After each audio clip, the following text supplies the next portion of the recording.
A Teresa, que é uma pessoa deliciosa, a todos os níveis, uma profissional deliciosa também.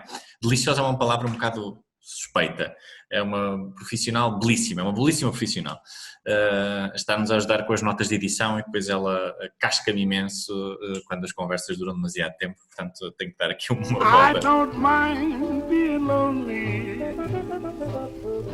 when my heart tells me you are lonely too. I walk alone. Começa então? Sim, eu pedi-te que te apresentasse um pouco.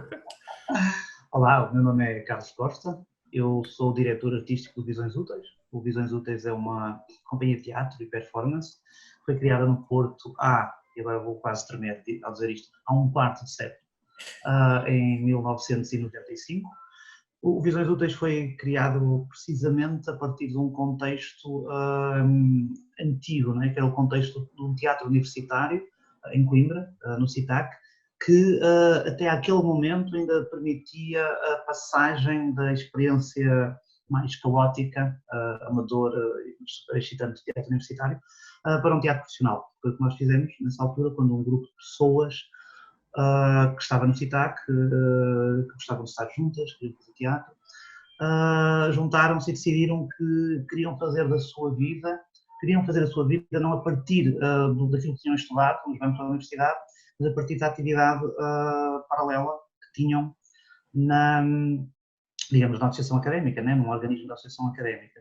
Eu fui uma dessas pessoas, eu na altura fazia e fiz direito, estive sempre ligado à secção primeira, à secção de cinema, depois ao organismo autónomo que era o CITAC, também outras pessoas, que na altura vieram para o Porto, Paulo Lisboa, um encenador brasileiro, que entretanto faleceu pouco tempo depois, e que tinha ministrado um curso de formação no CITAC, um curso de iniciação, outras pessoas, como o Nuno Cardoso, que hoje é diretor do Teatro Nacional São João, a Catarina Martins, que hoje é coordenadora do Bloco de Esquerda, e também outras pessoas, como a Ana Vitorino, que ainda trabalha comigo no Visões Úteis, que partilha a direção artística, o Pedro Carreira, que entretanto casou com a Catarina Martins, né? Portanto, tudo isto num contexto onde as relações eram muito próximas e cheias de afetos.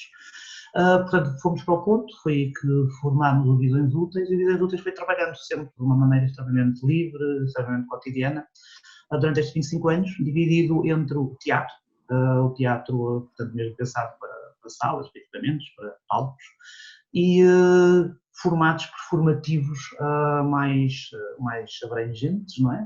Começaram nos audio walks e depois foram alargar muito.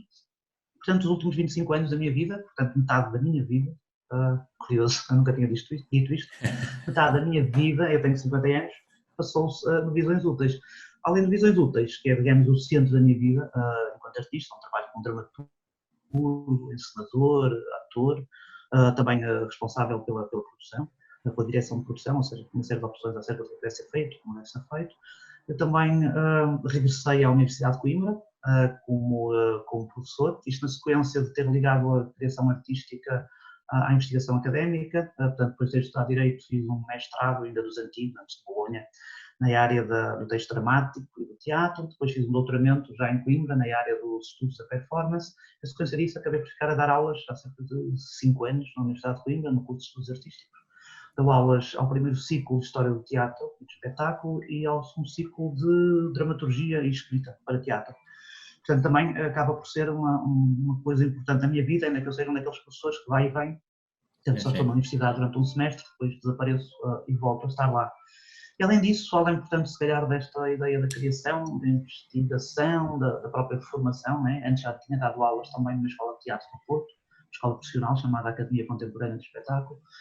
Também estou ligado muito a contextos políticos, contextos de intervenção política na área da política cultural, seja, sobretudo, a Plateia, que é uma organização que agrega profissionais e companhias do norte do país, norte e centro do país, seja também no IETM, que é uma rede internacional, não só da Europa, mas também do mundo todo, seja também na GDA, que é uma cooperativa que gera direitos conexos ao direito de autor, propriedade intelectual, e também, pronto, na minha vida mais ou menos cotidiana, nomeadamente nesta altura de pandemia. Pronto, acho que Olha, a apresentação já chega. está. Antes de se calhar virmos aqui falar em alguns temas que me interessam bastante, até numa coisa, numa, num, não é num espetáculo, mas num objeto de criação de visões úteis que me parece super particular, especificamente dado este novo zeitgeist mundial que é o scroll, que é uma coisa que vem antes desta pandemia. Eu queria se calhar abordar aqui um tema que me interessa também a mim muito, por motivos um bocadinho óbvios, que é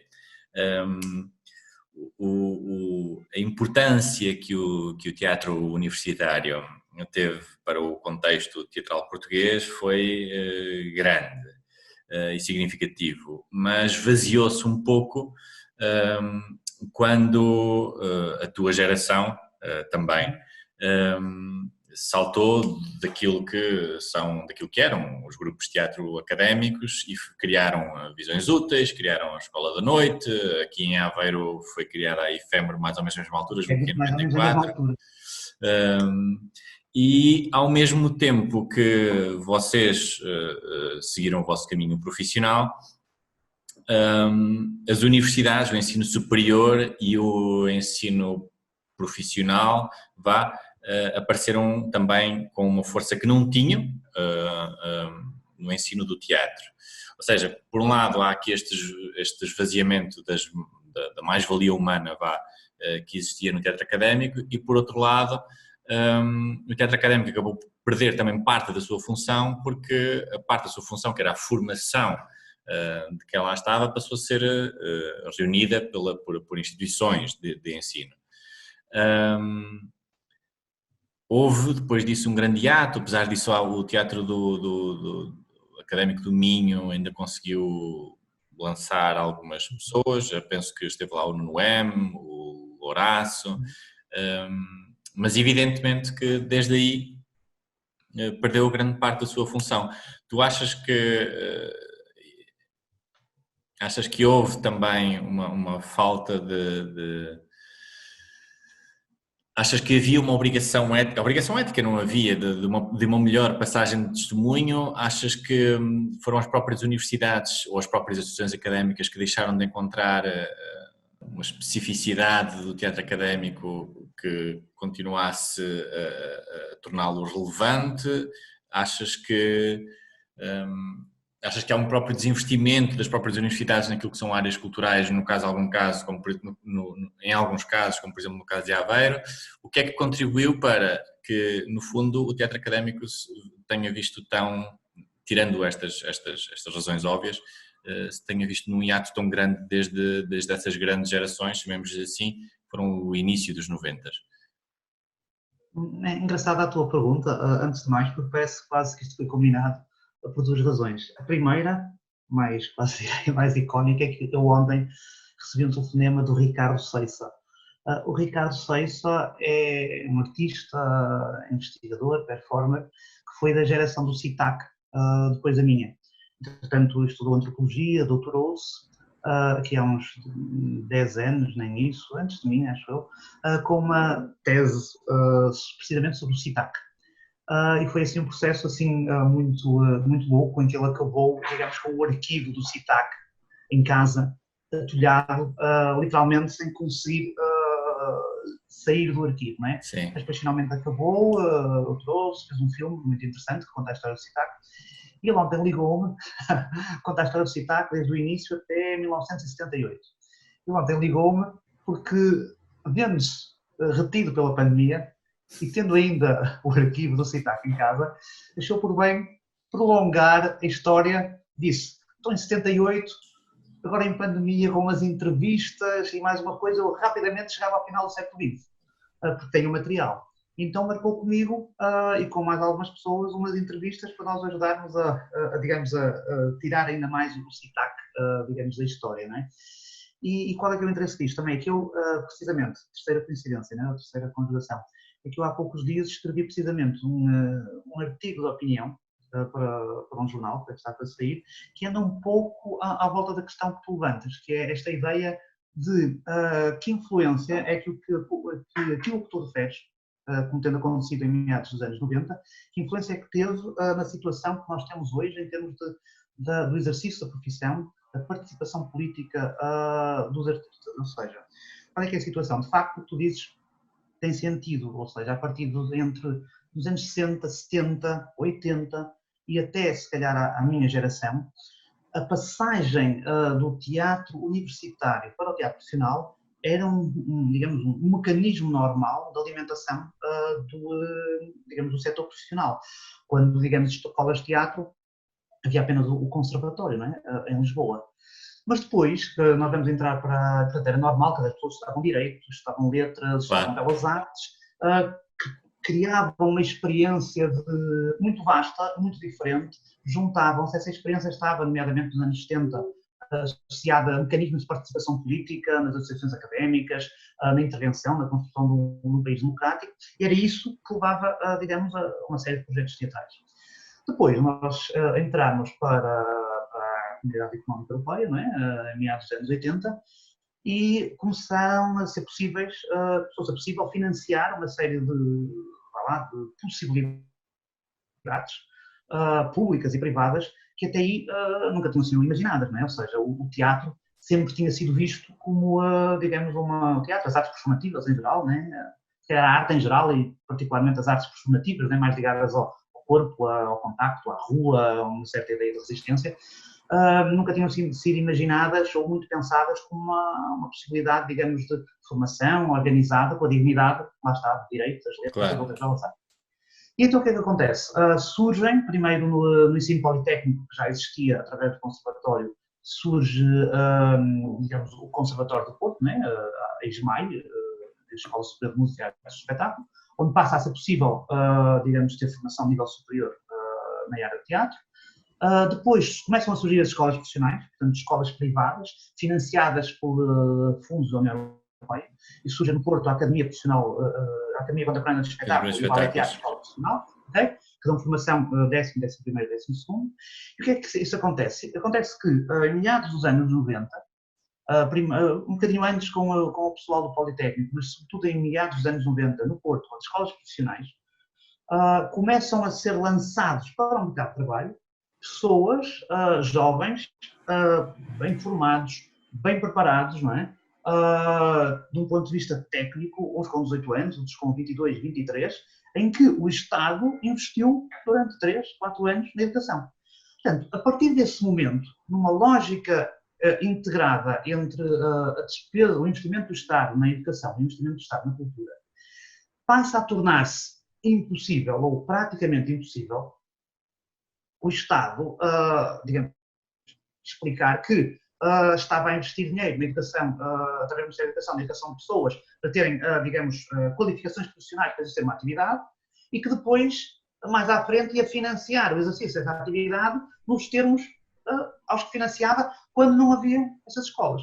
Portanto, de certa maneira, esta passagem do CITAC para o Visões Úteis, na primeira metade da década de 90, é, digamos, o canto do cisne de um modelo de profissionalização pretérito que depois praticamente desaparece à medida que as escolas vão produzindo, né, vão pondo cá para fora, até mais pessoas do que aquelas que o mercado de trabalho pode, digamos, absorver. O que leva, lá está, de certa maneira, a uma reconfiguração do próprio sentido, pelo menos intuído, dos grupos de teatro universitário. Ou seja, porquê? Porque quando eu vou para o teatro universitário, eu, na realidade, ainda não podia, vá lá, salvo o conservatório, eu não tinha outra hipótese. Por exemplo, imaginem, quando eu entro para a universidade, em 1987, por muito que eu gostasse de teatro, eu não podia ir estudar teatro. A única coisa que eu podia era estudar direito. E depois, se fosse no PUC, ou no TEUC, ou no CITAC, ou no Teatro de Letras, ou no Dramático, no Teatro da Faculdade de Direito, também existe em Lisboa, fazer teatro.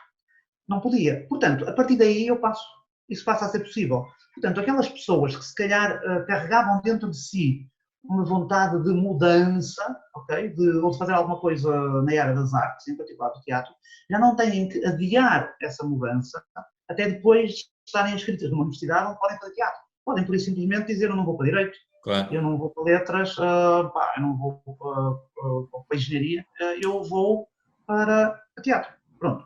O que faz com que quem chega aos cursos de teatro já não esteja, se calhar, tão tendencialmente, né, tão mobilizado para estar ali como um ponto de passagem ou desvio, como aconteceu na minha geração, onde eu estudava Direito, a Catarina Martins estudava Direito, o Nuno Cardoso estudou Direito e depois estudou Filosofia, o Pedro Carreira estudava Física e depois estudava Engenharia Física, outras pessoas estudavam Arquitetura, Engenharia Civil, pronto, era uma confusão de influências.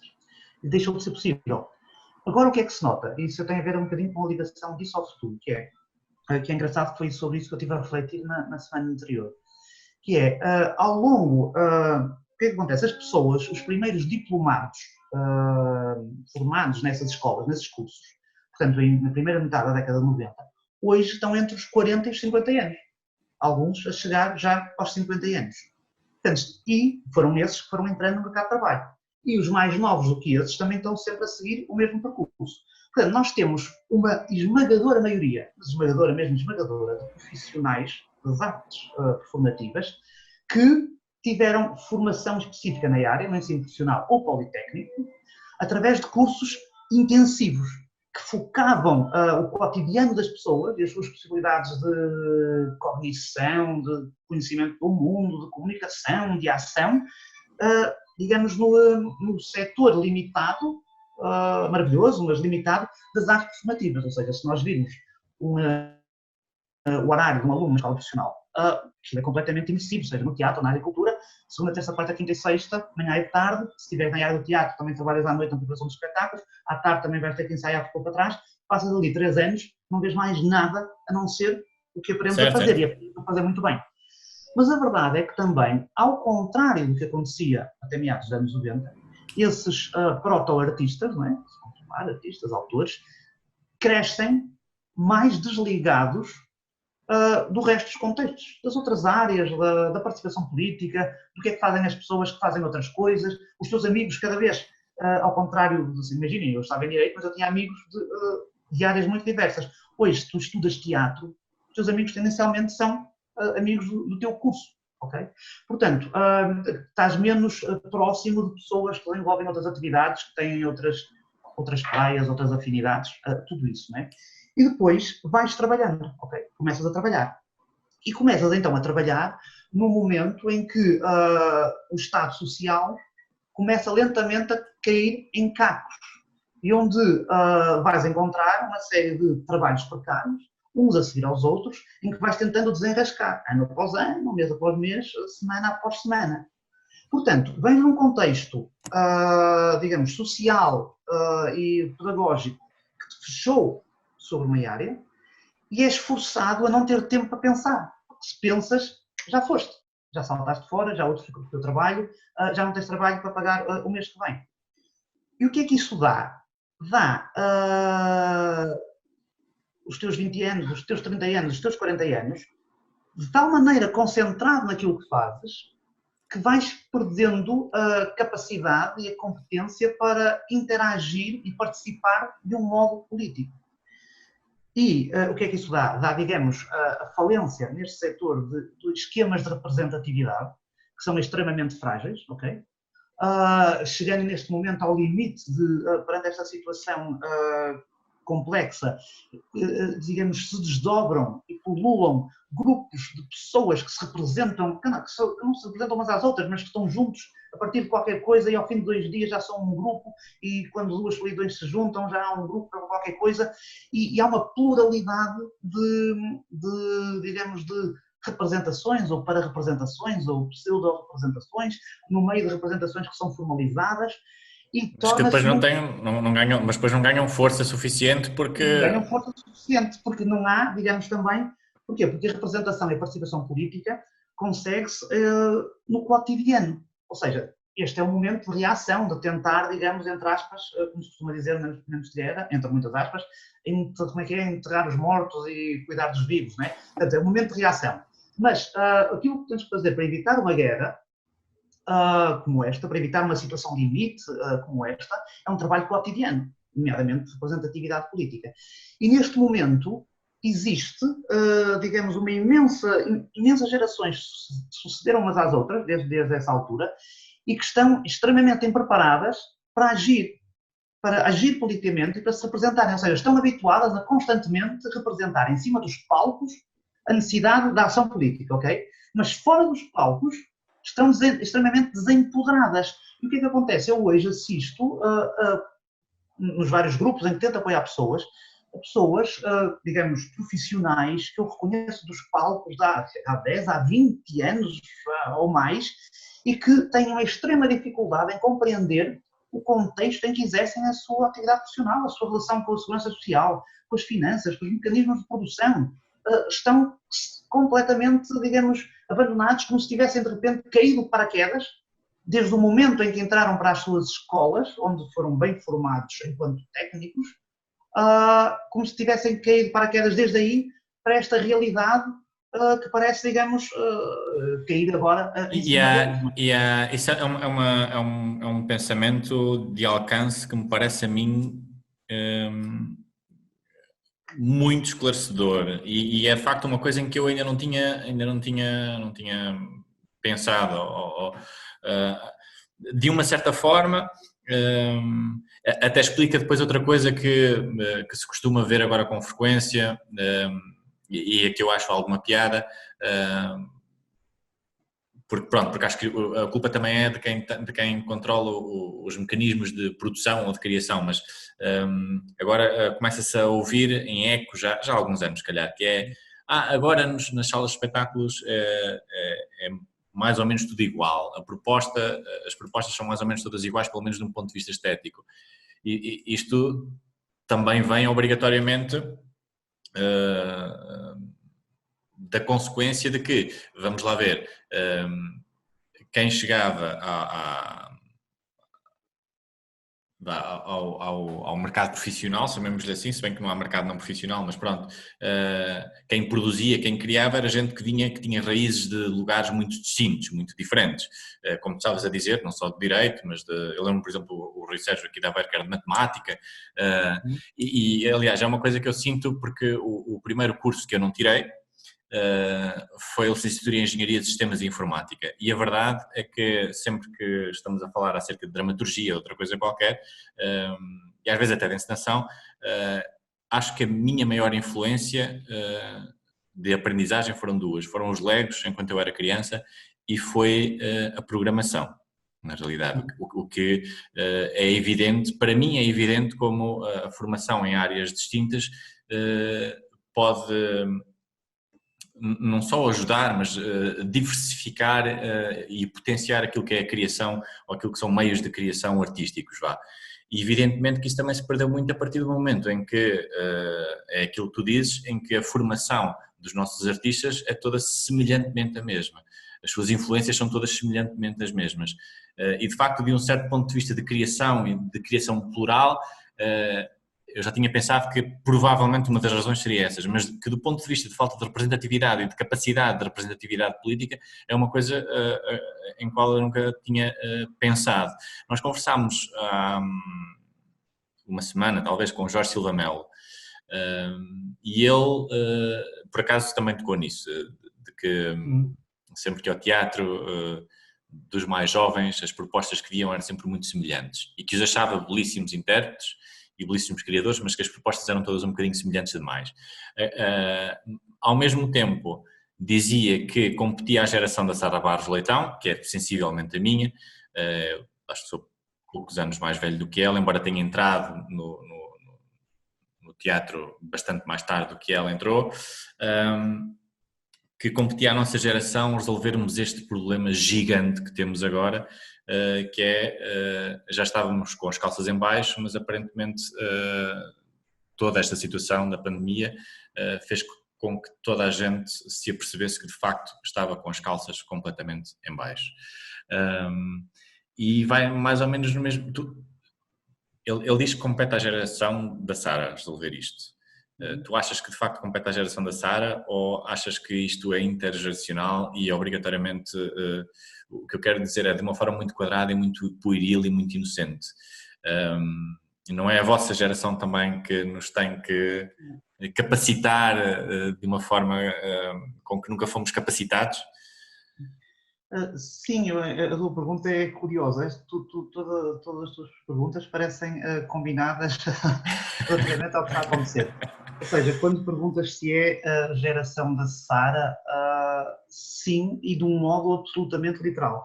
De um modo absolutamente literal, porquê? Porque portanto, eu faço parte da Plateia, como disse, uma organização criada há cerca de 15 anos, que representa profissionais em nome individual e companhias de teatro e dança. Região Norte, muito do Porto, também agora alargando-se para o centro. Portanto, é uma estrutura um bocado híbrida, ou seja, não é como um sindicato, por exemplo, claro, um sindicato, mas também por sindicatos só têm pessoas individuais, mas também não é propriamente uma entidade, digamos, de representação patronal, como a Rede ou a Performart, que agregam companhias, não é? De dança ou de teatro e dança e circo. Portanto, é um bocadinho uma tentativa foi desde o início uma tentativa de reforçar o que é comum a todos, nomeadamente nestes modos de produção, onde os artistas se agregam em estruturas de micro ou pequena dimensão. E, portanto, eu tenho estado aí desde o início, né? E nos últimos já muitos anos, tantos que eu perdi conta, talvez uns 10, nem tenho a certeza, 8, não faço ideia, eu tenho estado na direção.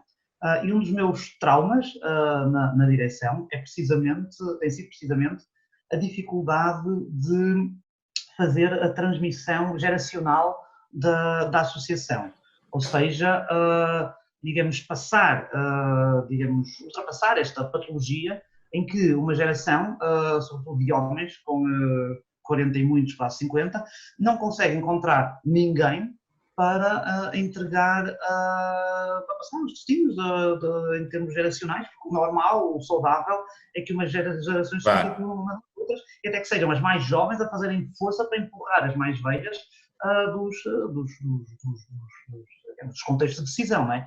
Portanto, e na Plateia isso não era possível. Há 2 anos, precisamente, a Sara Vaz Leitão entrou para a direção, esteve na direção da Plateia durante estes 2 anos. Neste momento, a Plateia foi apanhada pela pandemia entre 2 Assembleias Gerais. Houve uma Assembleia Geral em fevereiro, onde não se conseguiu, digamos, eleger novos órgãos sociais. Por um lado, porque, lá está, a minha geração insistiu em fazer força para, nessa ideia que tu transmites, de desculpem, nós não podemos continuar, digamos, claro. sozinhos, mas não tem sentido que esta geração ainda esteja a ser chamada para participar com este peso, não é? Mas, por outro lado, não surgiram nenhumas propostas da geração da Sara. Nestes 2 meses, felizmente, a pandemia, digamos, teve sem dúvida um efeito de alerta para a urgência do que estava a acontecer, ok? E porquê? Porque o que está a acontecer é mesmo grave, ou seja, estes mecanismos, a tal ideia do futuro, imaginem, por exemplo, discussões importantes que aconteceram, como por exemplo a regulamentação da rede dos cineteatros, passaram completamente desapercebidas, porque a Plateia estava sem poder intervir, a rede também, no meio da confusão, passou. Ou seja, daqui a 2 anos vai surgir, as pessoas vão dizer, mas esta regulamentação não serve. Pois, já foi discutida antes, não é? Ou mesmo, por exemplo, agora foi através da Plateia e da sua ligação ao IETM que descobrimos que havia uma rede específica da União Europeia onde a cultura não estava inserida, mas podia estar. E conseguimos, ainda com a direção de exercício, fazer chegar isso ao Presidente da Assembleia da República, que distribuiu às comissões parlamentares, e 5 minutos antes da Ministra ir falar ao Parlamento, a Ministra da Cultura, sobre o que estava a fazer, apareceu nos monitores a carta que a Plateia tinha enviado. Ou seja, nos monitores todos os deputados puderam confrontar a Ministra com essa situação. Ou seja, estas ações, que são ações, digamos, de trabalho continuado, são fundamentais, porque, de uma maneira geral, as decisões que importam à vida das pessoas todas, em geral, e dos artistas em particular, ou dos profissionais do setor das artes narrativas em particular, elas são sempre tomadas antes da apresentação dos fenómenos. Ou seja, as decisões para a próxima década, aquelas que nos vão afetar, já foram tomadas na União Europeia, em momentos em que muitas vezes as pessoas não conseguem participar. E então, eu acho que houve um reforço da consciência da importância de tudo isto, e neste momento a Plateia já tem uma assembleia marcada para o dia 30 de abril, onde finalmente a geração da Sara, literalmente de modo muito provável com a própria Sara, vai assumir a direção da Plateia e assumir, digamos, não digo sozinha, né? Obviamente, que ninguém faz nada sozinho, mas assumir, de certa maneira, a responsabilidade de quem tem 30 anos, ok, já tem uma experiência de mundo suficiente, mas tem, digamos, uma energia ainda redobrada e, sobretudo, uma capacidade de sonhar, imaginar outros possíveis que, não vou dizer que as pessoas mais velhas não tenham, porque eu, pronto, esforço muito para continuar a ter, mas que ainda assim já não têm na mesma dimensão. Portanto, isto, apesar de tudo, Eu acho... a patologia do Covid tivesse, pelo menos, de certo modo, a ajudar a resolver a patologia de representatividade política, pelo menos no caso da plateia. Estavas a falar há bocadinho de como isto tem criado uma série de grupos que na realidade por vezes, independentemente das suas boas intenções, pela sua falta de conhecimento, acabam por ser em alguns momentos até pejorativas ou acabam por não ajudar aquilo que é a representatividade, ou aquilo que seria uma representatividade mais saudável. Eu tenho algum medo de duas certas clivagens que começaram agora a acontecer com isto. E isso, aquilo que falas, de facto, é uma boa consequência da bicheza, chamemos-lhe assim, foi um termo que o Jorge utilizou e que eu vou passar a utilizar, foi uma das boas consequências. Parece-me a mim uma série de boas consequências, sim, mas também tenho visto algumas que são um bocadinho perigosas. Uma delas é um certo discurso sem devida consciência de classe. O que é que eu quero dizer com isto?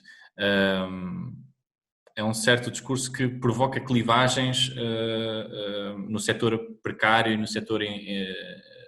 no setor precário é mesmo assim, porque coloca o artista num local perigoso, num local separado dos restantes, de uma restante classe que é toda ela intermitente e que é toda ela bastante precária. Eu acho que isto é por vezes um bocadinho perigoso, especialmente num país onde ainda se utiliza a expressão tu és um artista do caraças, pá. E acho que pode ser perigoso. E depois, a pior coisa que eu tenho observado e a coisa que me assusta um bocadinho mais, na realidade, é uma clivagem dentro dos próprios grupos de artistas, em que isso já foi removido, e ainda bem, acho que houve algum bom senso nisso, imediatamente gente a querer publicar e denunciar artistas que aceitassem renegociar os seus preços numa altura como esta, ou os seus contratos numa altura como esta. O que eu acho que é de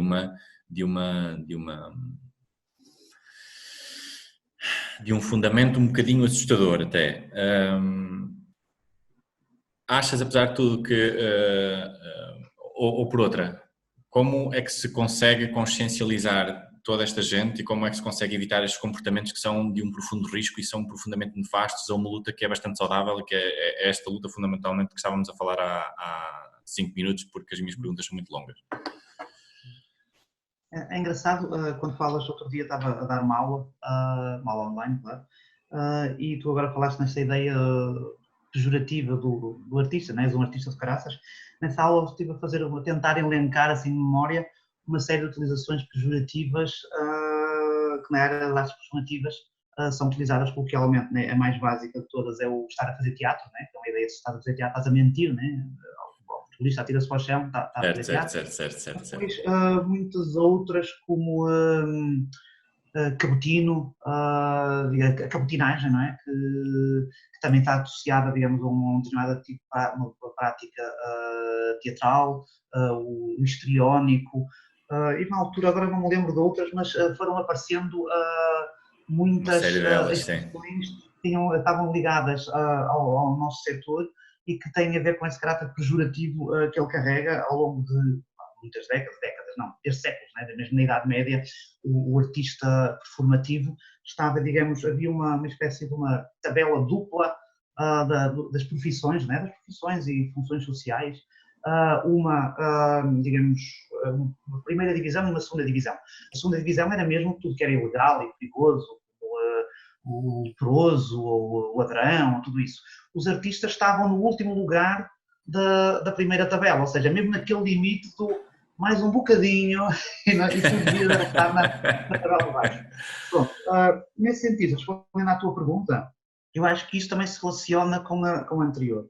Ou seja, com o desaparecimento, com o tal desaparecimento de um outro tipo de artistas, né? Porque hoje, de facto, aquilo que tu falavas da pessoa que estuda programação ou matemático que gosta de Legos, dificilmente conseguirá seguir um caminho no contexto das artes performativas, hoje, em termos profissionais. Talvez atenta, se pensarmos nas artes visuais, na chamada arte contemporânea, aí há muitas vezes uma maior abertura para um constante estilhaçar de formatos, onde pode permitir entradas laterais, não é? Entradas na diagonal de pessoas que estão noutras áreas.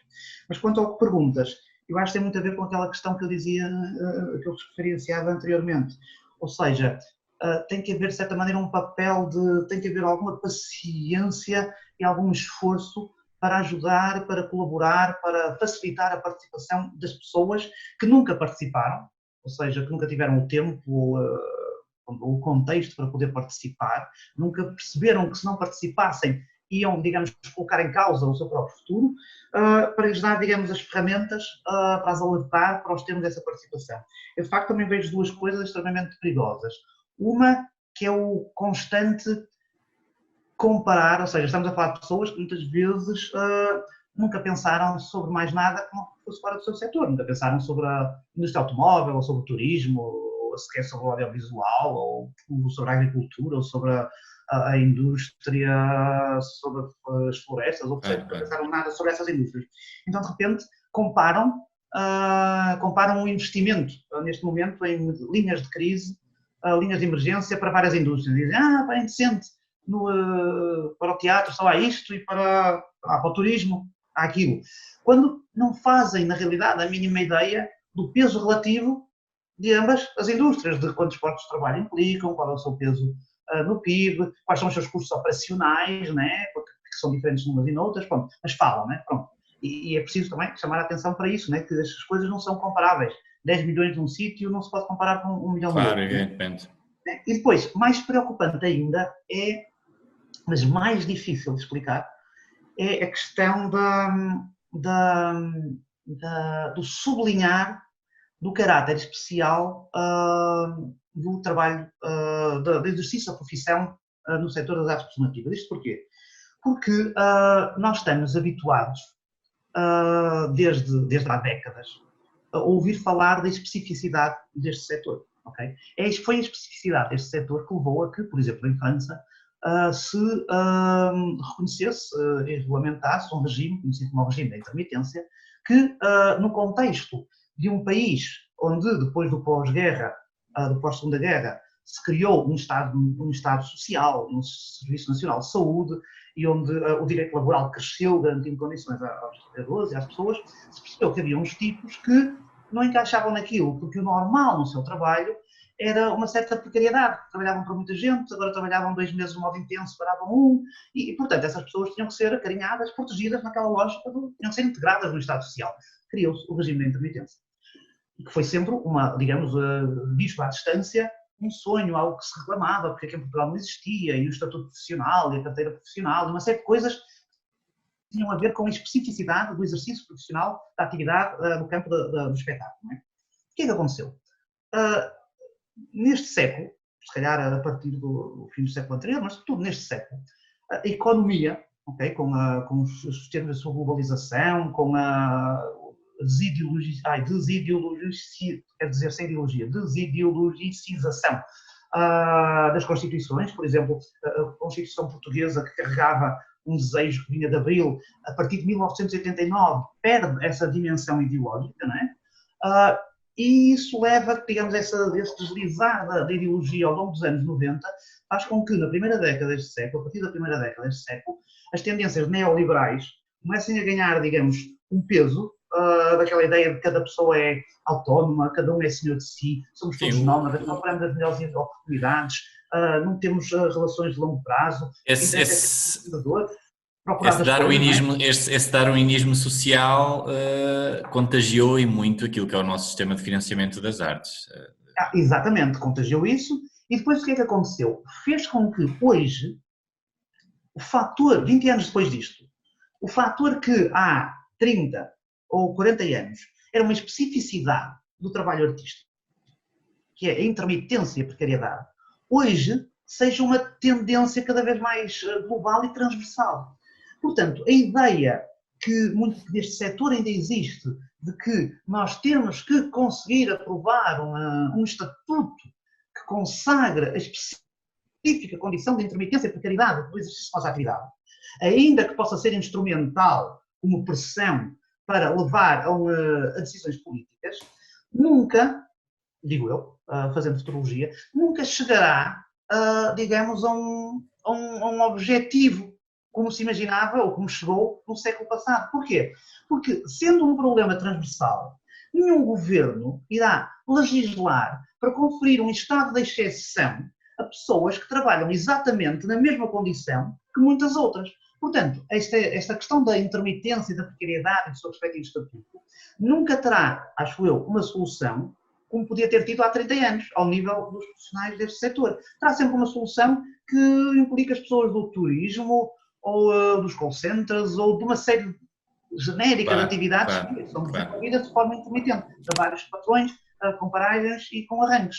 Portanto, o insistir nesta ideia, como digo, pode ser instrumental, ou seja, se vários setores pressionarem, cada um exigindo reconhecimento da sua precariedade e intermitência, naturalmente o governo vai perceber, temos aqui 7, 8, 9, 10 setores a exigirem isto, temos que fazer algo transversal. E, digamos, são essas ações cruzadas, quase cercando os decisores, que vão levar a uma solução que será sempre transversal. Mas a questão é que a crença na sobrevivência de um paradigma antigo, que é o paradigma da especificidade do exercício desta atividade, faz com que as pessoas, os agentes desse setor, os profissionais, os artistas, os técnicos, toda a gente, confunda o que pode ser uma estratégia válida, que é, nós vamos empurrar deste lado, o pessoal da hotelaria empurra do outro, né? O pessoal dali empurra do outro, e vamos cercar o governo, okay? E vamos articular-nos todos para conseguir esta solução. Ou seja, é apenas uma estratégia, não é? Ou nem sequer uma estratégia, é uma tática. Pode ser que as pessoas confundam o que é uma tática, lá está, uma tática de conseguir uma decisão transversal, com uma estratégia de um dia vamos ter uma decisão setorial.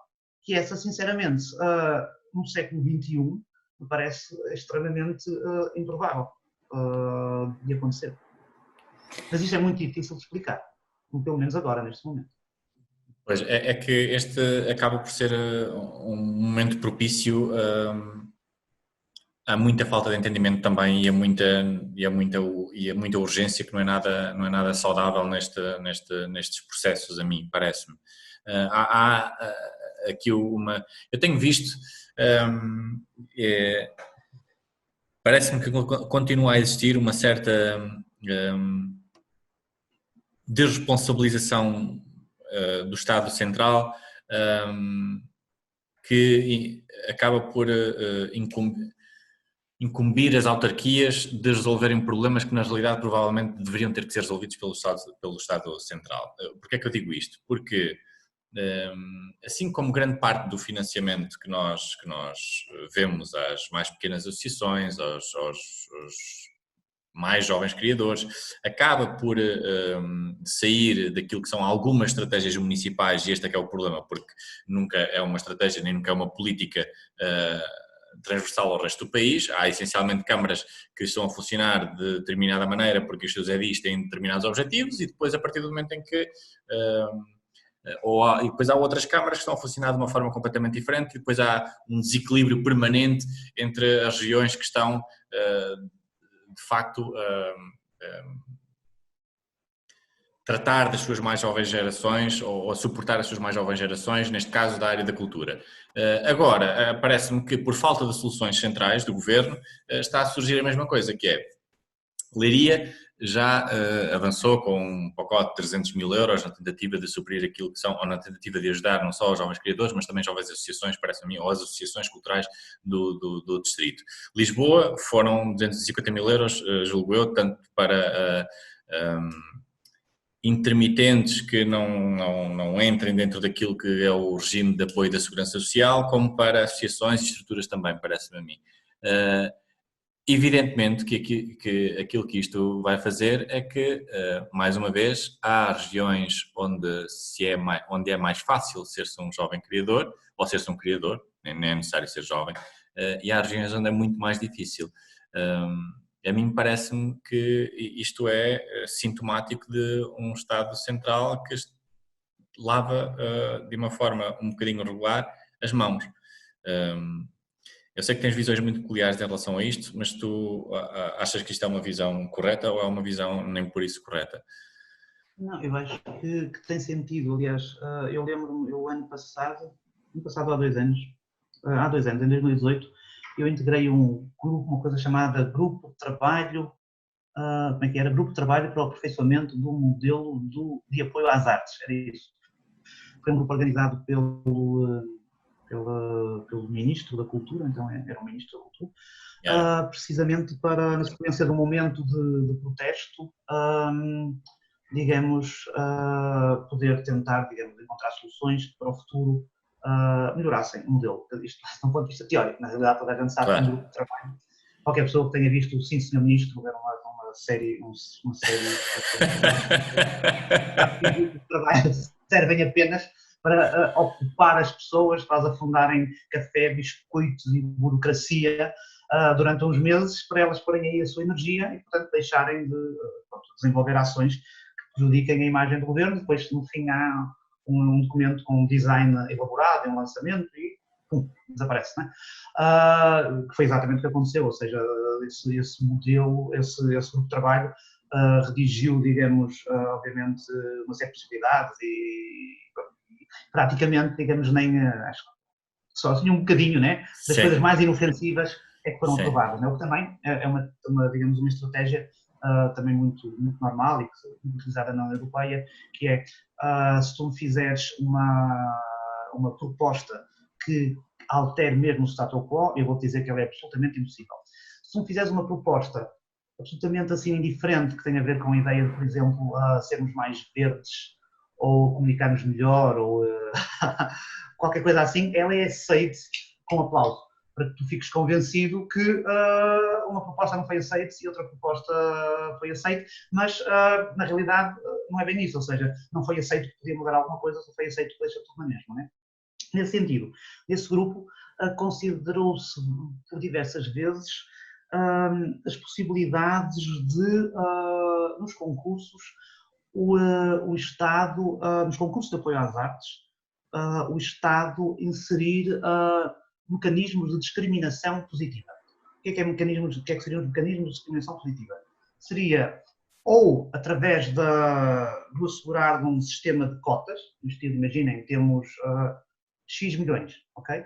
Desses X milhões, imagina 80% estão digamos, numa linha geral, que todos podem aceder, e 20% estão numa linha onde só podem aceder, digamos, agentes, estruturas que desenvolvam a sua atividade a partir de territórios onde o PIB per capita é inferior a X% do PIB nacional, por exemplo.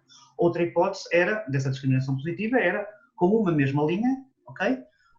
Mas depois a pontuação final das candidaturas ser, digamos, multiplicada por um fator de correção associado ao, digamos, também, imagina, ao PIB. Quem diz o PIB? Sim. Claro. É mais válido que o PIB, obviamente, que transmitam a ideia de desenvolvimento das regiões ou dos distritos. Nesse sentido, imagina, eu estava no Porto, faz de conta que eu tinha uma pontuação de 75%, havia alguém que estava em Bragança que também tinha 75%, mas depois o dela era multiplicado por um fator, digamos, que a discriminava positivamente. Portanto, imagina que eu ficava com os meus 75 e ele ficava com 90. Portanto, certo. E tinha, digamos, mais um apoio, apesar de ter tido os mesmos 75 aritméticos, depois ia ter um apoio maior do que o meu. Pronto. Isso foi uma das soluções. Na altura, até foi uma das soluções que eu batalhei por achar que podia alterar o status quo de uma maneira mais justa, haver mais fair play e contribuir mais para o desenvolvimento, digamos, uniforme. E indiretamente, de uma certa forma, aquilo que também acabaria por poder potenciar era que determinados, para já, que não houvesse uma fuga tão grande, uma necessidade de uma fuga tão grande dos criadores de fugirem para os grandes centros, que na realidade às vezes até é pejorativo para o seu próprio trabalho, porque desde que eu estou há pouco tempo no teatro, porque fiz uma curva muito grande, mas apesar de tudo sempre houve uma pressão muito grande, eu estou a usar-me a mim como exemplo, mas há muita gente, sempre houve uma pressão muito grande para vai para Lisboa, que tu em Lisboa é que estás bem. E eu, já tendo estado em Lisboa, sei perfeitamente, em Lisboa não estou nada bem. Eu, por exemplo, em Aveiro tenho um espaço onde consigo criar, tenho muito mais facilidade de relações com as pessoas que estão a criar aqui neste local, e evidentemente que tenho outras condicionantes que não teria em Lisboa, mas o que é que eu quero dizer com isto? Houve muita gente da minha geração que pertencia a Aveiro e que eram potenciais criadores ainda, que por isso simplesmente se foram embora, foram para Lisboa, foram para o Porto. Eu também já estive em Lisboa, também já estive no Porto, e não fosse o clima político tão favorável à cultura neste momento em Aveiro, provavelmente também estaria outra vez no Porto. Aquilo que uma medida dessas provavelmente acabaria por indiretamente conseguir era que não houvesse uma necessidade de fuga tão grande e, se calhar, até havia um incentivo à descentralização, que não passa só por Lisboa, também há no Porto e etc. Provavelmente seria muito salutar através de uma via direta e através de uma via indireta, acho eu. Sim, essa medida naturalmente não foi contemplada, né? Ficou, digamos, no arquivo. Mas de facto eu de uma maneira geral tenho acumulado, com algum orgulho, uma série de projetos falhados não só na questão das políticas culturais, se calhar também é um vício em termos dos processos criativos, em termos artísticos, porque aqui há tempos, na tentativa de elaborar um dossiê de apresentação de outra coisa qualquer, estivemos no Visões Úteis a enumerar os projetos falhados, sobretudo não na área de teatro, né, onde as coisas dependem mais de um desejo e do encontro de um pequeno construtor, mas na área, digamos, de projetos mais híbridos, mais relacionados com a paisagem, com recursos, com o tipo de participação dos públicos, em que nós temos uma lista de maravilhosos projetos falhados e que, a dada altura, não conseguem avançar. Em termos políticos, eu também recordo dois, que de certa maneira é uma continuidade disto, mas primeiro um outro, ou seja, houve um projeto que eu tentei desenvolver na altura da austeridade, chamava-se o Teatro do Porto, e em que é que se passava? Uma vez fui, acho que é em nome da plateia, fui a um banco, uma entidade financeira qualquer, perguntar-lhes se não estariam disponíveis para apoiar o setor, apoiar companhias, não sei o quê. Eles disseram, o vosso trabalho artístico é fantástico, as companhias em geral, mas vocês não têm escala, o que vocês cada um fazem é muito pequeno. Se vocês tivessem escala, aí sim. Então voltei para o Porto e consegui, depois de explicar a ideia, juntar 10 companhias de teatro do Porto. Gerações diferentes, mais velha seria a Seibatupa, mais nova na altura acho que era o Teatro do Frio, estéticas diferentes, ondas diferentes, pessoas diferentes. Então o que é que eu fiz? Agreguei os planos de atividades de todas, em termos de novas criações, apresentação de espetáculos, número de público, investimento publicitário, tudo isso, e criei uma espécie de uma coisa, não é? Que seria o Teatro do Porto. Okay? E então, fui novamente ao tal banco e disse, pronto, já tem escala, pessoal. Agora vocês não financiam uma, mas põem o vosso selo de mecenas do Teatro do Porto e estarão em tudo que esta gente faz. E agora sim, tem escala, e agora tem a mesma escala. E eles disseram, isto foi na altura da austeridade. Pois, o problema é que agora o governo fechou o Ministério da Cultura, não põe dinheiro nenhum na cultura, portanto isso transmite uma ideia de que a cultura não interessa. Se a cultura não interessa, nós não vamos estar a meter dinheiro nisto. Então, caiu por terra essa belíssima ideia. Outra ideia, ainda mais megalómana, chamava-se E Agora o Norte. Tinha assim um título mesmo bom. E partia de que ideia? Da ideia de que, portanto, a região Norte é uma região, digamos, das mais carenciadas a nível europeu, região 1, tem uma designação desse género, e, portanto, recebe financiamento de fundos estruturais para se desenvolver nas diversas áreas. A maior parte das vezes não existem projetos, nomeadamente na área da cultura, que possam absorver esse financiamento, que se organizem para absorver o financiamento. O que é que acontece? O dinheiro vai para Lisboa e depois em Lisboa tem que ser gasto de uma maneira que tenha a ver que traga benefícios para a região, mas com decisão em Lisboa. E o que normalmente se faz em Lisboa é através de uma teoria chamada de spillovers, tem a ver com a ideia de que se eu em Lisboa gastar este dinheiro, isto depois escorre e mais à frente produtos qualidades que estão lá. Pronto, imaginem, né? Construímos aqui, faz conta, uma piscina e depois isto na realidade, como há autocarros bons, as pessoas até podem vir cá e dar um mergulho nas férias. Não sei Claro, uma borboleta bate as asas em Lisboa e onde... Sim. Então, qual é que era a ideia? Era interpormos-nos entre Bruxelas e Lisboa, levantar os braços e dizer alto, daqui não passa nada. Se é para a região, se ainda sobra, venha para a cultura. E a ideia era tentar, digamos, corrigir essa patologia que tu referiste entre a criação e a difusão, ou seja, entre quem cria e os públicos. Ou seja, nós temos, imagina, uma região como o Porto, onde, por diversas razões, tem a ver com o modelo económico da cidade, se investe imenso, ainda bem, nos criadores, né? Mas depois, o que esses criadores produzem, a criação produzida por esses criadores, não encontra, fora da cidade, possibilidade de circular. Por outro lado, há uma série de distritos e de concelhos onde não há, digamos, dinheiro para produzir, para criar, não é? Portanto, então a região norte tem, imagina, esse grande centro que é o Porto, depois tem outros centros que não são tão grandes, mas que também são centros de criação, produção e difusão, como Guimarães ou como Braga, por exemplo, Sim, sim. E depois tem uma série de outros pequenos centros. Ou seja, organiza-se numa lógica de graus, que é muito cara, digamos, ao funcionamento burocrático e desenvolvimento territorial da União Europeia.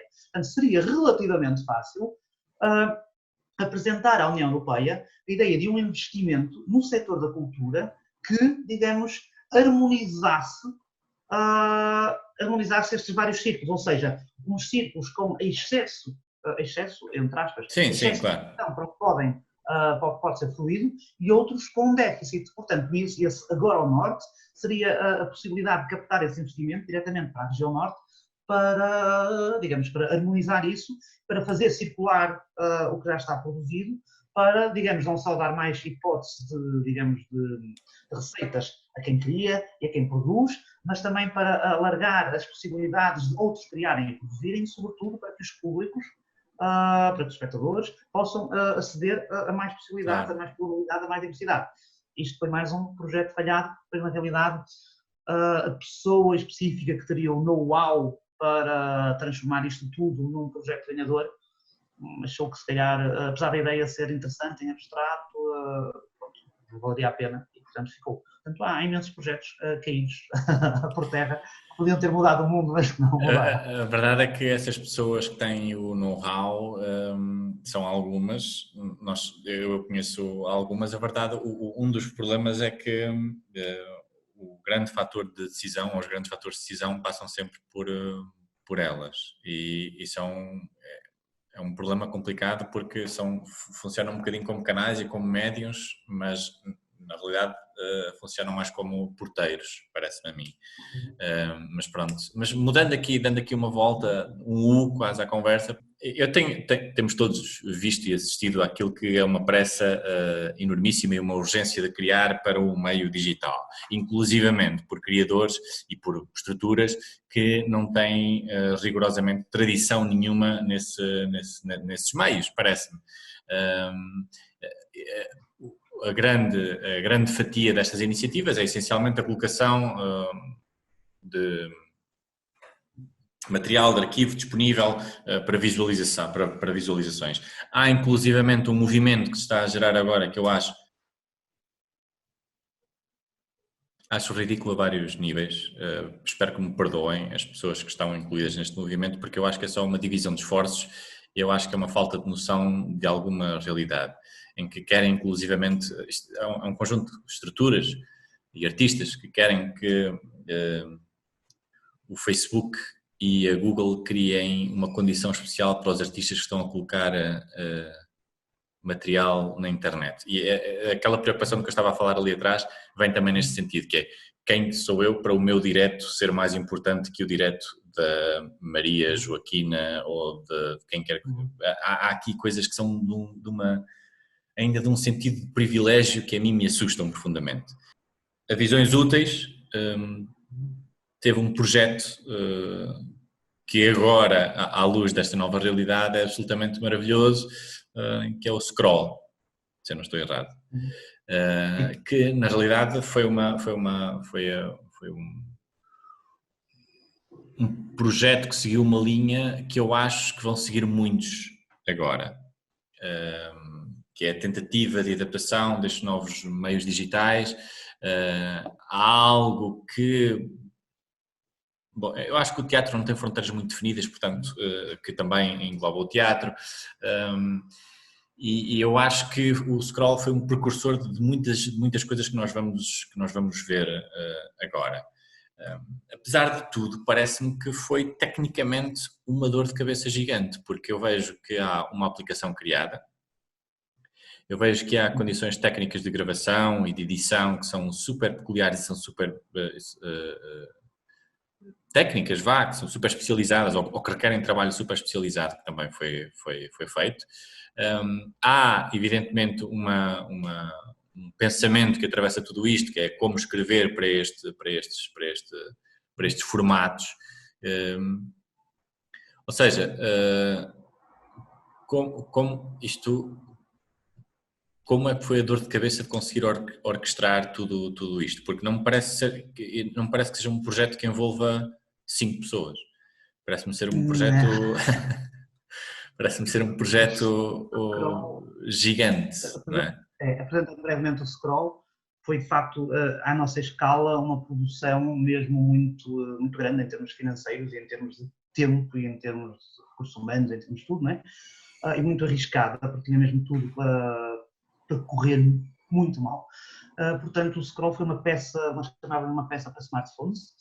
Portanto, a ideia começou a ser desenvolvida em 2000 e foi pensada em 2017. Em 2018 eu realizei um piloto entre alunos meus de dramaturgia da Faculdade de Letras da Universidade de Coimbra e alunos da Faculdade de Ciências e Tecnologia também da Universidade de Coimbra na área do design de mídia interativo, não é?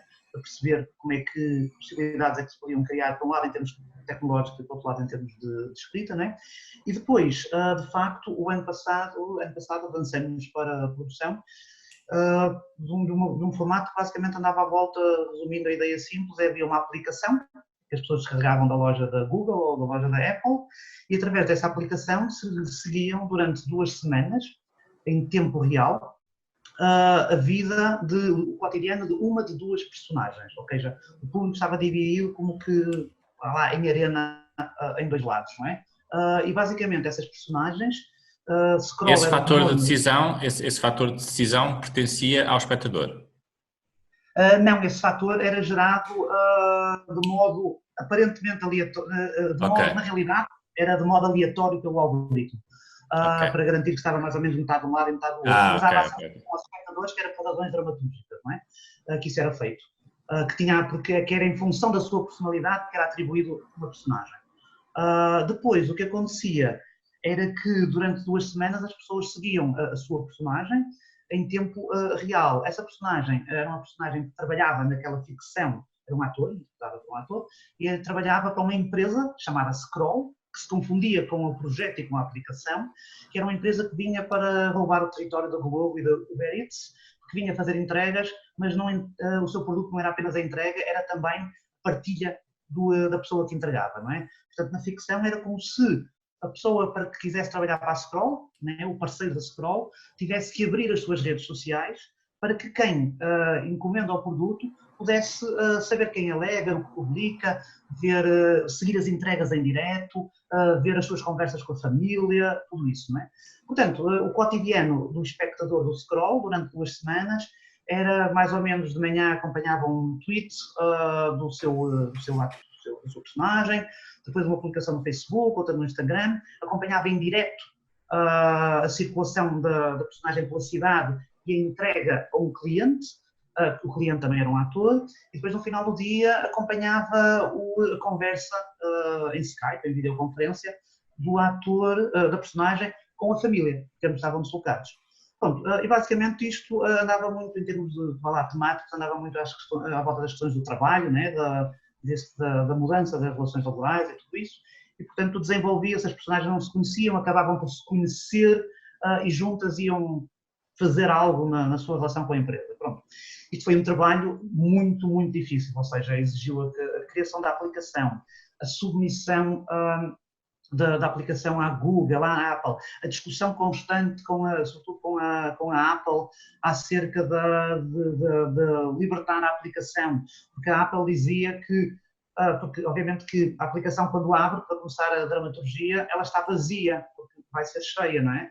E a Apple dizia-nos, vocês ainda não a têm terminada, e nós dizíamos, mas isto é um storytelling, nós não podemos pôr a história toda antes de ler. Foi muito difícil tudo isso, né? Depois mesmo em termos tecnológicos nós tivemos mesmo algumas instituições, como o Instituto Politécnico de Bragança, que estiveram para entrar, mas depois acharam que era demasiado complexo para ser atribuído aos alunos e que os professores não tinham recursos, portanto tivemos mesmo que pagar a profissionais muito especializados e muito caros para conseguir avançar, e depois a gestão do cotidiano com bicicletas, motas, carros, carrinhas, diretos, sinais, rede, algo tipo ensaios, trânsito, tudo foi mesmo muito complexo, mas foi um projeto mesmo maravilhoso.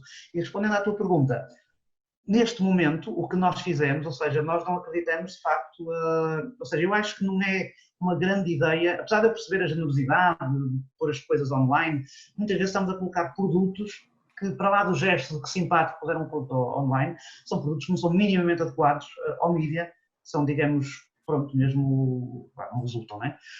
No caso de Visões Úteis, a nossa opção foi, digamos, por, contribuir para esta difusão de produtos no contexto da pandemia, não é? Também para os espectadores, contribuintes que pagam o nosso trabalho e continuam a pagar mesmo a pandemia, através da Direção-Geral das Artes, foi produzir e disponibilizar apenas o que é feito especificamente para este mídia, não é?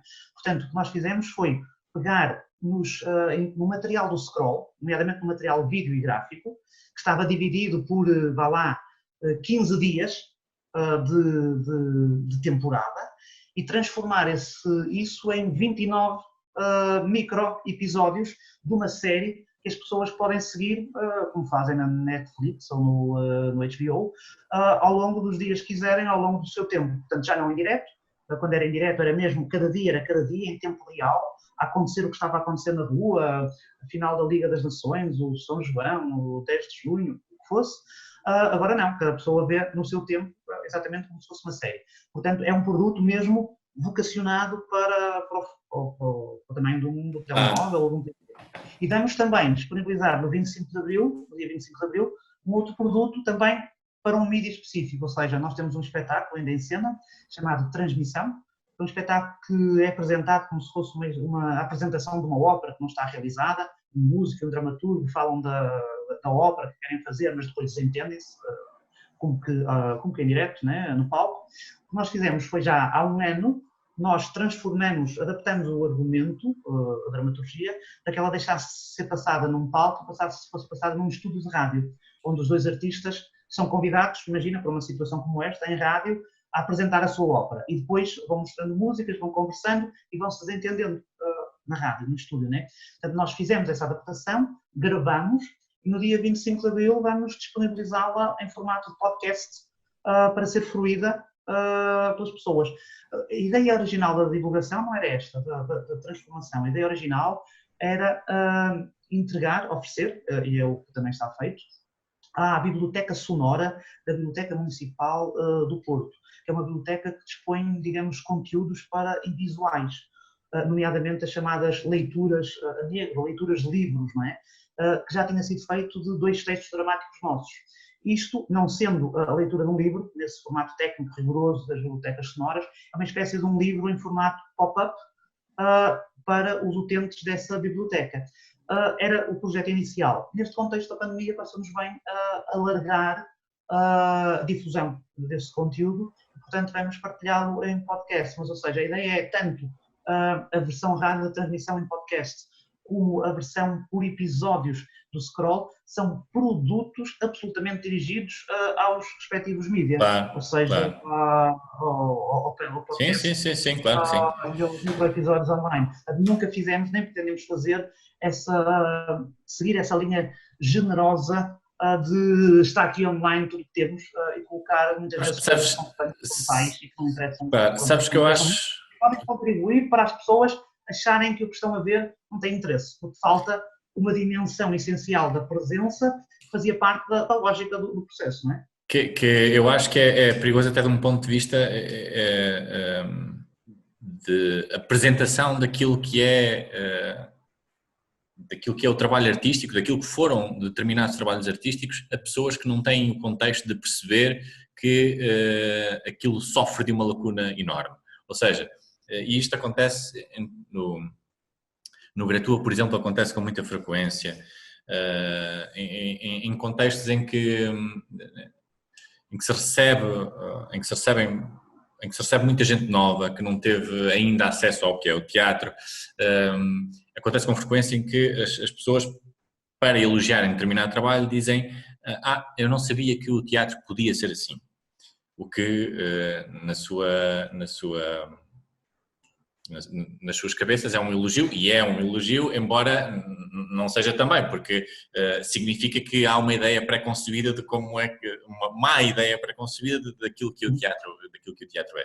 A mim preocupa-me sobretudo também por causa disso. Estávamos a falar inclusivamente, e atenção que isto passa até por pessoas que têm já alguma experiência, que vieram agora falar comigo e me vieram dizer: desculpa, mas eu achei aquele espetáculo muito mau, eu não sei se é por estar a ver em vídeo, e eu tenho que explicar e contextualizar. Não, é por estares a ver em vídeo, é por determinadas coisas, é porque a linguagem do vídeo é completamente diferente da linguagem do teatro. O vídeo, se tu reparares, tem sempre uma linguagem de close-up ou então de planos muito afastados. O teatro gravado em sala está sempre a médio plano, só isso já é esquisito. Depois o som é ainda pior, a interpretação que é necessária para um contexto é completamente errada no outro, portanto há uma série de coisas que eu acho que pode ser prejudicial também nesse aspecto. Mas eu acho que... Aliás, vou dizer, só acrescentar que eu recebi aqui há pouco tempo um pedido do IETM em que eles diziam, era uma espécie de um inquérito muito rápido para responder num ou 2 dias, que se dizia que, nomeadamente na União Europeia, estava a ser levantada a possibilidade de direcionar mais dinheiro para as artes, para o convite aos artistas para criarem conteúdos online, plataformas digitais. Eles perguntavam-me o que é que eu achava.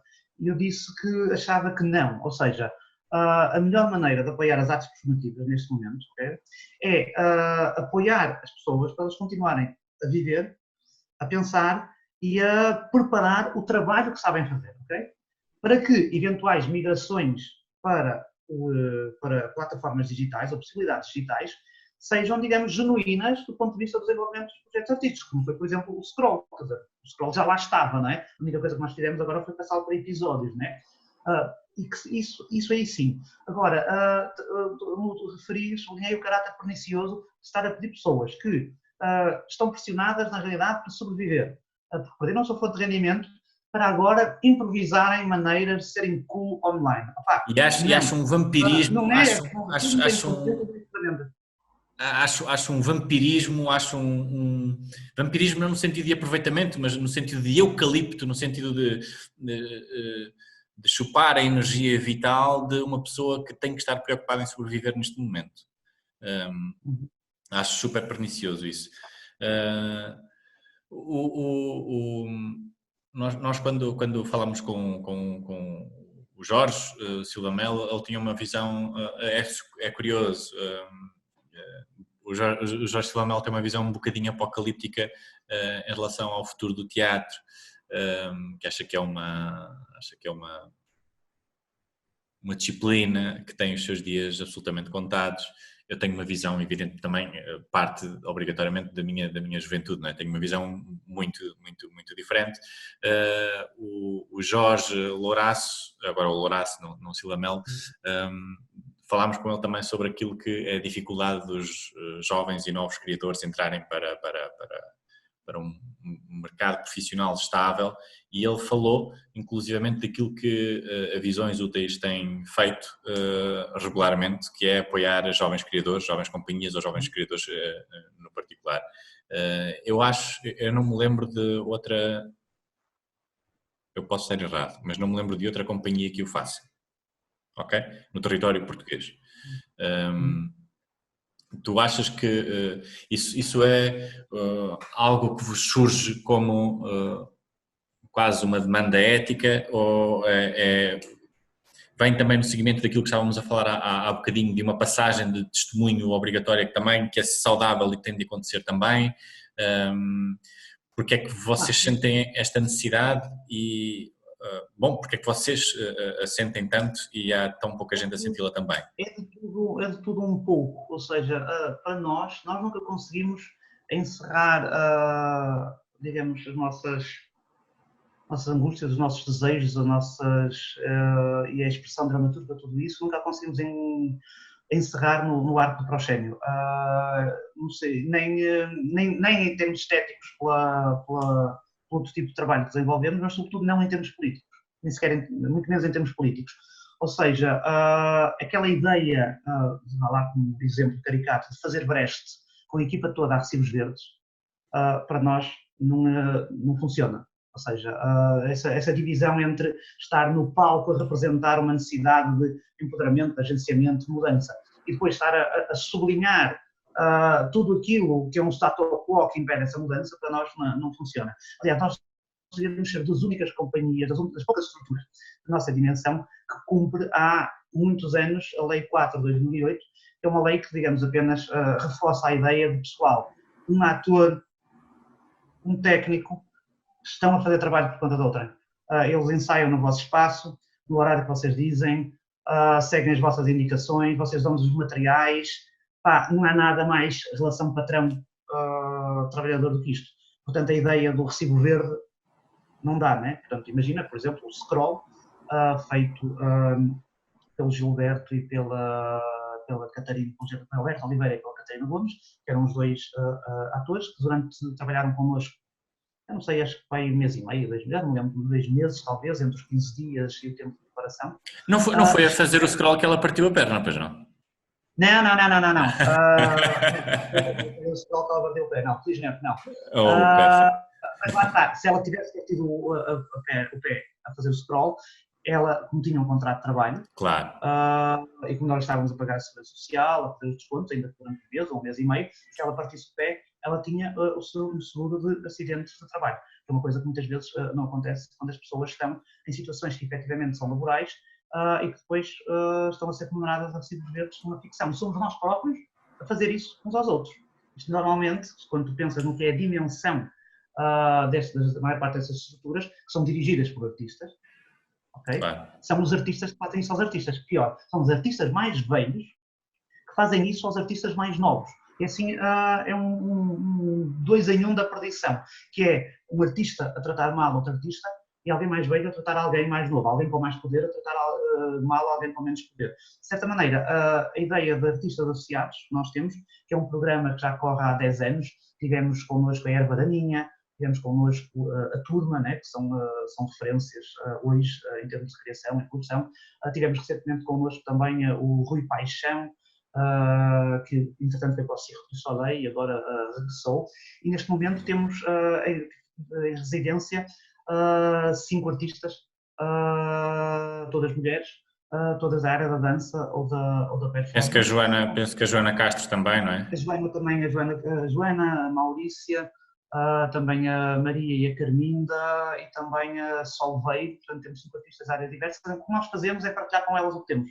Elas têm a chave do nosso espaço, podem utilizar o nosso material, podem utilizar o nosso equipamento, nós contamos de tudo o que sabemos e tentamos sempre que possível organizar, partilhamos a casa, não é? Ou seja, nessa ideia dupla de, por um lado, responsabilidade intergeracional, ou seja, o que é suposto é as pessoas mais velhas não é entalarem ainda mais as mais novas, é tentarem, dentro do possível, partilharem, ou seja, isto não pretende criar aqui empatias estéticas ou empatias artísticas, ainda que muitas vezes elas aconteçam porque estás próximo, porque acompanhas todos os processos e acabas quase sempre a gostar muito do que as pessoas fazem. pretende abrir a porta da tua casa e dizer, olha, esta é a minha casa, é a tua casa, está aqui a chave, vamos ficar aqui estes 2 anos.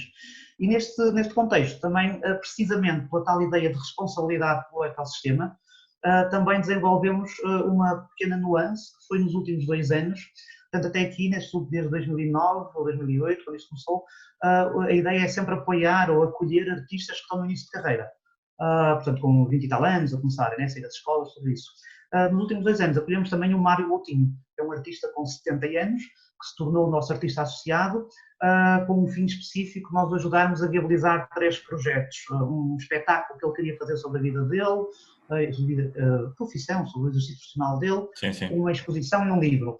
E depois aquilo tornou-se tão próximo, tão importante, que o espetáculo que ele queria fazer sobre a vida dele tornou-se num espetáculo e numa criação nuclear do próprio Visões, e acabamos a fazer juntos, com a Sara Barros Leitão, portanto eu e a Ana Vitorino, que devemos citar para 25 anos, o Mário Moutinho, que vem dos confins do século XX, e a Sara Barros Leitão, de que o Jorge Silva Melo terá dito que tem de ser ela, ou a geração dela, a levar isso à frente. Reunimos-nos os 4, ali mais ou menos, estamos a falar de 40 e tal anos de diferença entre todos, a criar um espetáculo em que todos nos encontramos na vida do próprio Mário. Portanto, eu acho que esta ideia do programa de artistas associados, da ideia do aplicar a lei do trabalho, a ideia de, por exemplo, imagina, nós já há 10 anos temos uma taxa de carbono, que é no final de cada ano nós contabilizamos a pegada de carbono, vemos quanto dinheiro gastou a nossa produção nas viagens, no avião, na eletricidade e tudo isso, e pegamos nesse dinheiro, vemos quantas árvores são precisas para absorver essa pegada carbónica e entregamos o dinheiro a organizações que plantem as árvores. Desde o ano passado estamos a fazer isso mais assim, numa versão mais radical, que é nós próprios vamos plantar as árvores com apoio de uma organização local. No ano passado plantamos na Serra de Valongo 48 árvores para absorver o carbono do ano anterior, de 2018.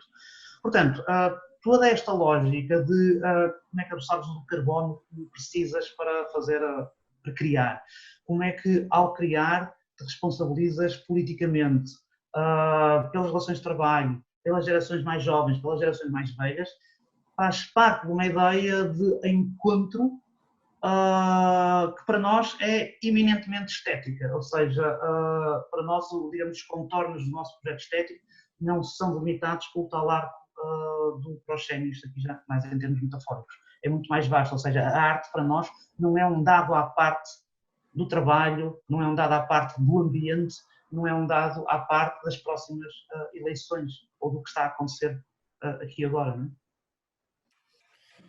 Acho maravilhoso tudo, ok? Os meus parabéns também por isso, a todos os níveis. Nós já ultrapassámos a hora, acho eu, há algum tempo. Temos pedido quase de uma forma sarcástica às pessoas, porque nos primeiros dias de confinamento circulou aí uma moda que era as pessoas sugerirem a outras o que elas deviam fazer, porque as pessoas aparentemente não sabiam o que é que haviam de fazer em casa sozinhas.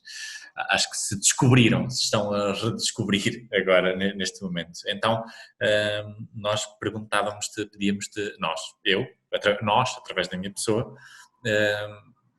perguntávamos que sugestões tens para as pessoas se ocuparem durante estes tempos.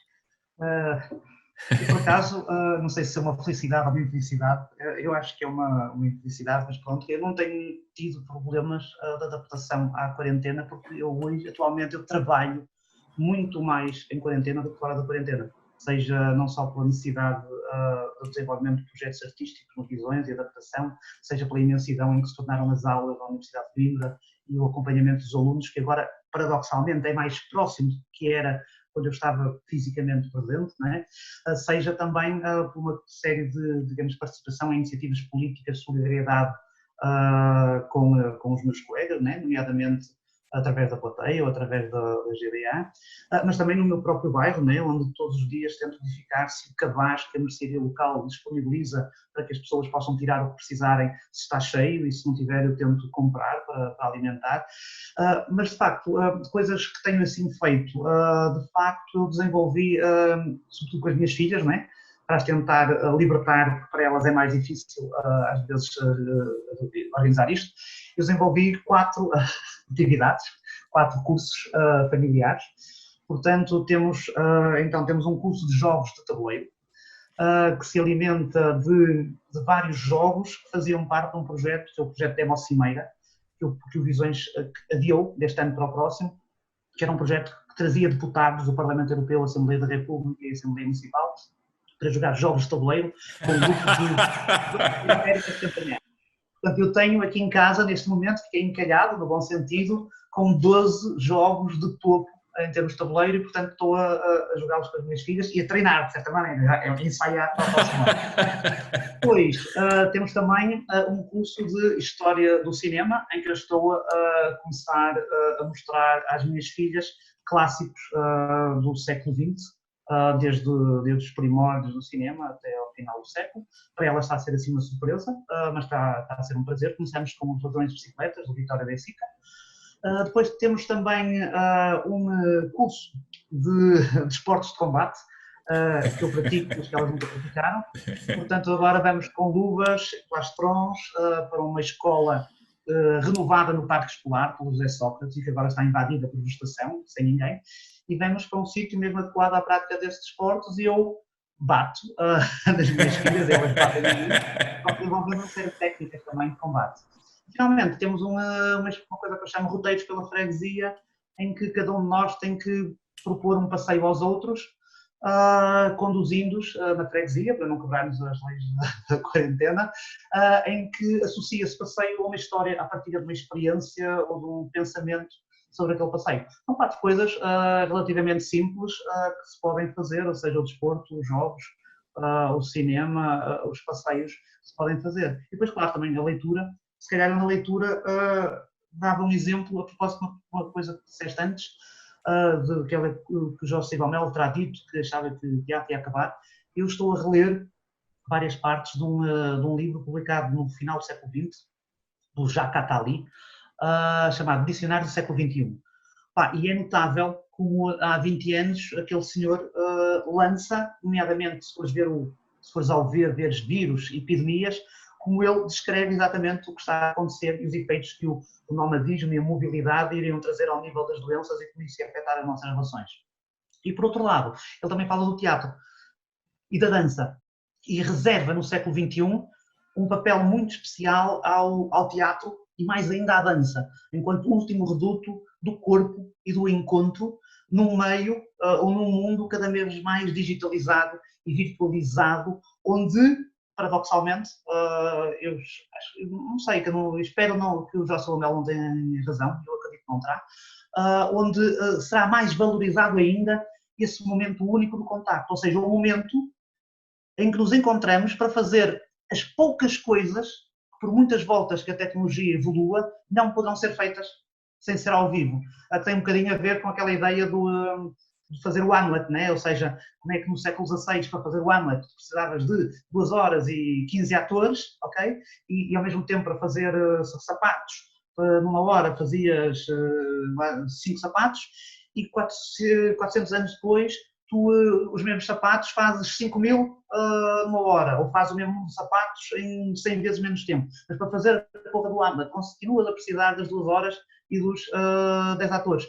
E isso que é digamos, um entrave ao desenvolvimento económico do setor, né? Desde os anos 50, que os americanos, os economistas, chamam uma coisa do estilo, qualquer coisa, a patologia ou a doença endémica das artes performativas, que é para tentar explicar porque é que as artes performativas nunca conseguiram ser um negócio, precisam do apoio do Estado, né?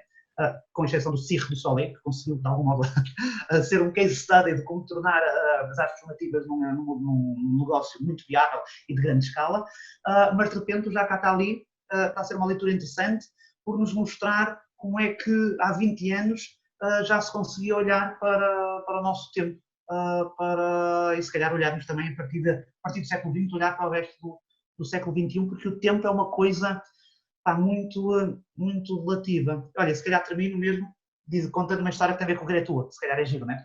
Já que isto tem a ver com o Gretua.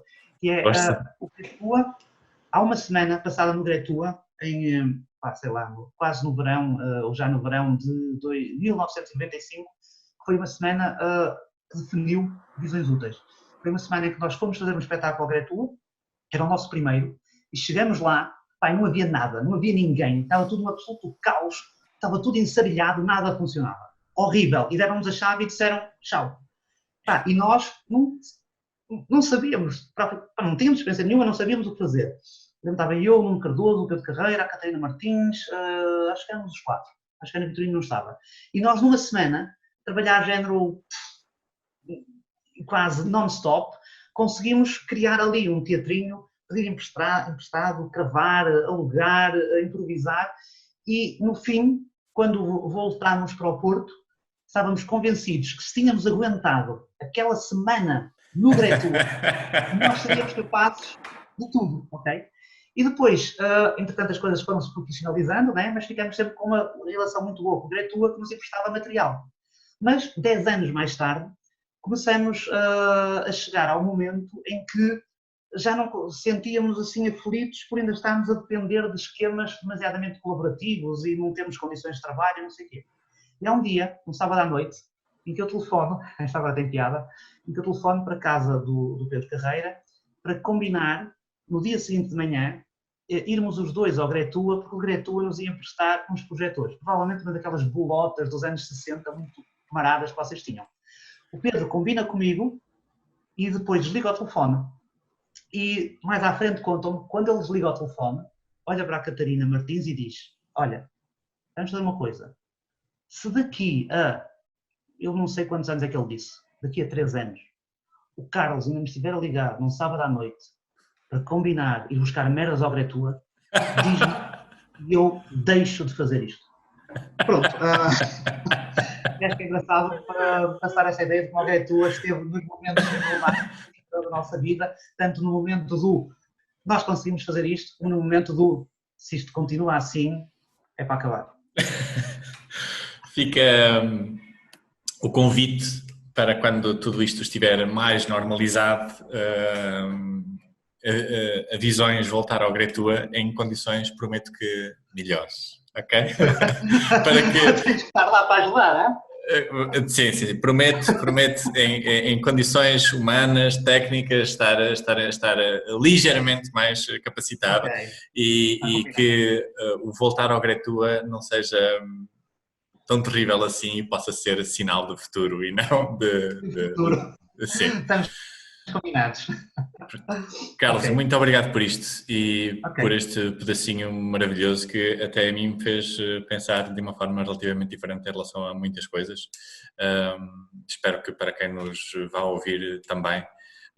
Eu não sei se tu queres muito brevemente falar na verba, ou nas verbas que a GDA disponibilizou, ou está a disponibilizar? Sim, pode ser interessante, ou seja, isto, a GDA em particular tem um programa muito importante, não só em termos financeiros, mas também porque é um programa em que o dinheiro vem dos artistas. Lá está, aquilo que eu dizia há bocado, esta ideia de responsabilidade dos artistas para com os artistas, né? No caso do programa de artistas associados.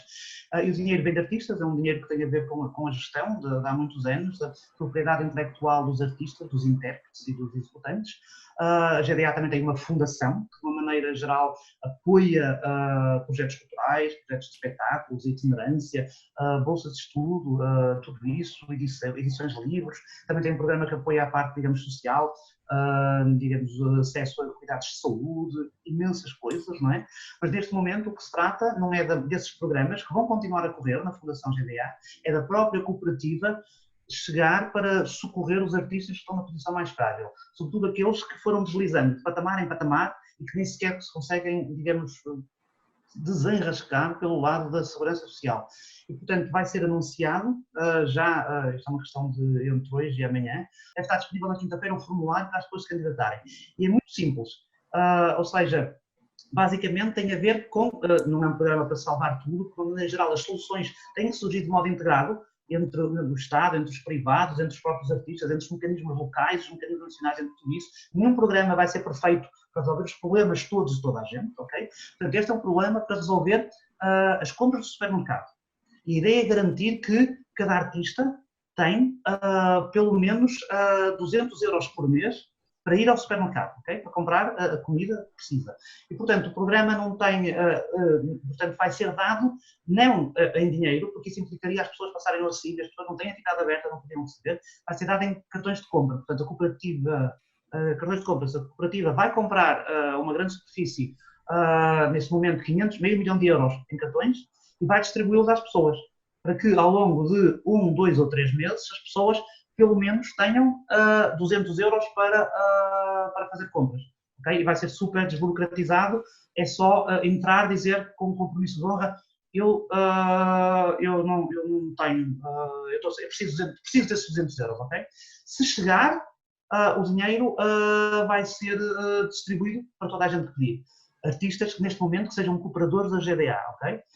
Se não chegar, vai ter que ser seriado em função de critérios que têm a ver com ter outros rendimentos, ter filhos, ter pais a cargo e coisas desse género, não é? Depois, mais à frente, há mais meio milhão de euros que vai entrar a seguir, e esse aí é aberto a toda a gente, não só a artistas, não só a cooperadores, mas a artistas que não são cooperadores e também a profissionais do setor, que vai abrir também de uma maneira desburocratizada, mas esse fundo, de certa maneira, pretende ao mesmo tempo ativar uma espécie de um crowdfunding institucional, em que em cima dos 500 mil postos pela GDA, outras organizações privadas possam pôr mais dinheiro, mais dinheiro, mais dinheiro, para garantir que ninguém fica para trás. Porque acho que neste momento, se deixarmos alguém para trás, ficamos todos para trás. Deixa-me desde já elogiar a primeira iniciativa que eu vejo organizada de um ponto de vista atual, que não diz respeito a mérito, a concurso, ao que quer que seja. Acho que este é um momento de ajuda, de solidariedade, de cooperação e não de mais concursos, por favor. Acho que foi o darwinismo social que nos trouxe até aqui, por favor, vamos tentar repensar isto, pelo menos dentro desta hyper chamber em que estamos todos inseridos agora neste momento. Carlos, mais uma vez, muito obrigado por tudo. Até já, a gente encontra-se no Gretua daqui a, esperemos que uns meses, está bem? Ok, está combinado. Está bem? Está combinado. Até já. You're lonely and I'm lonely, so why can't we be lonely together? The night is young and while it grows older, we can forget crying on each other's shoulder. The sky